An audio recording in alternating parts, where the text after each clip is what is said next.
Welcome to the Business Buyer Diaries. My name is Nathan Platter. I'm a full-time employee, and I bought a business. I did everything right, from finding the deal, handling all the due diligence on 63 opportunities, and ultimately bought a profitable gym. And boy, was I in for a big surprise as a new owner. I chronicled everything in real time, including the biggest wins to the stressful nights at 2 a.m. I'm sharing my journey without sugarcoating anything, so you don't make the same mistakes that I did. Here's today's episode. All right. Good morning, everyone. It's happy Saturday. So I almost forgot to record this down, but I want to get it on recording so that it can be used for future needs. So a few days ago, I was at the studio doing the weekly check-in with the manager, and actually the seller CPA showed up. He had to pick up some equipment that technically belongs to his studio, not my studio, so he came to pick it up. We're still pretty cordial, but I'm still eyeing it down because he's done some shady stuff. And so as we were just talking, about like franchise changes, different things with the brands. And one of the things that corporate has been asking is that franchisees submit profit and loss statements to corporate. They want to see like where the big revenue is, where the big expenses are, and help franchisees get better books. And the seller said, yeah, I'm not doing that. I said, well, it sounds like eventually they'll have to say, well, yeah, I mean, I'll do it. I'm just going to give them the version that I've got. I was like, what do you mean? He said, well, I keep 3 sets of books. So you're a CPA. What are you talking about? 3 sets of books. You have accounting. So, well, no. Yeah. I mean, there's a set of books I give to the IRS. There's the set of books that I'll give to corporate. And then there's the set of books that I keep to make sure I'm doing okay. It's like, and so I just looked at him like confused. What are you talking about? And so he doesn't use an accounting software. He doesn't use a payroll thing because he's commingling funds. Yeah, okay, I believe it, Hudson. Hang on, I'm talking to my phone here.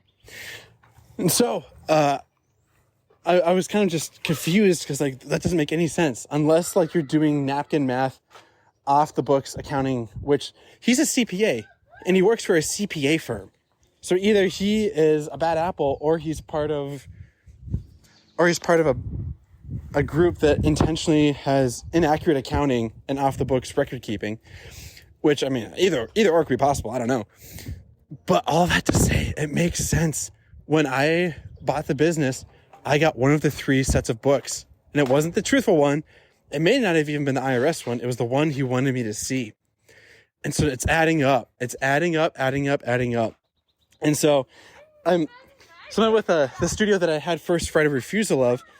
Through the grapevine, I heard that, they're supposed to, their club, just for a reminder, their revenue is like 5% different than mine. Their expenses are 5% different than mine. Their membership is 5% different than mine. So like it's very, very similar across the board. And from what staff have told me, it's like, no, like the revenue is way different than what you're thinking, Nathan. The expenses are far different than what you're thinking. We'd spend twice as much on like products. We spend twice as much on this. Like we spend 3 times as much on something else. No, they're where do you think that they're similar? So I realized the people that work at both studios, instructors, managers, like owners, like people know this, and I didn't know this. And so it's making sense why the reality is far different than what I was told. Because you just pick the flavor of accounting that you want, you give it to the person. Doesn't matter if it's truthful or not, you make it look truthful, and then people don't bat an eye unless they start losing money. So verbally acknowledge that he's messing stuff up, that he's lying. And yes, it is lying. It's not a gray zone. It's not whatever. People are asking for something and he's giving something knowing it is inaccurate and wrong. And it's not the truth. So that's lying. So that's all that's going on. I'm curious to see what's going to, so with that other studio, through the grapevine, they're supposed to make $13,000 profit, which, I mean, he'll have an SBA loan. So he should net out like $7,000, $6,000 profit roughly. The owner decided to take the surplus profit and give the instructors a raise.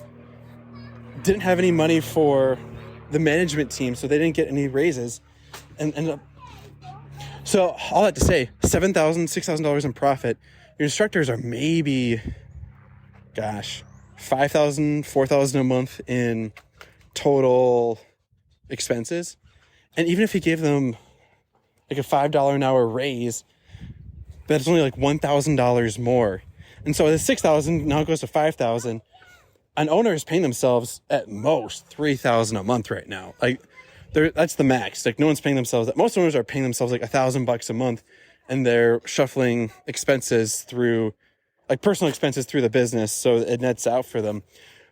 But if he was supposed to make $6,000 and now he's made zero, it's validation that this CPA at a CPA firm for the second time has inaccurately given fraudulent books to sellers to flip a business and to take the money and run through cash accounting off the books. And when he asked for reimbursement, he did not want it sent to the business LLC. He's got the business LLC. He's got the thing for the Studio 1, Studio 2. He's got like the parent company. He wanted the check written to him personally. So I'm like, why not the business? He's like, no, just send it to me personally. I'll take care of it. Here's my home address. Here's my name, and I'll deposit the check. So he is actively requesting for commingling of funds. Like, this is black and white. Commingling of funds, providing falsified books, inaccurate employment status. Like, this is off the charts. So I'm keeping in touch with the seller for that other studio that had first right of refusal of. This guy is a danger to society. He is helping people lie, defraud, and steal, both from the government as well as from other humans and the public at large. So that's where we're at. That's where we're going. Time to get the day started, but had to get this out of my brain onto audio recording while it's still fresh and recent. That's where we're at. That's where we're going. Let's rock and roll. This has been another episode of the Business Buyer Diaries. Subscribe so you don't miss the next episode. I hope you're realizing that business ownership is no cakewalk. Check the podcast notes for a link to the DIY due diligence program, the complete list of show sponsors, and for media inquiries. Music written and composed by Wes Schrock. I'm your host, Nathan Platter. Join me again on the next one.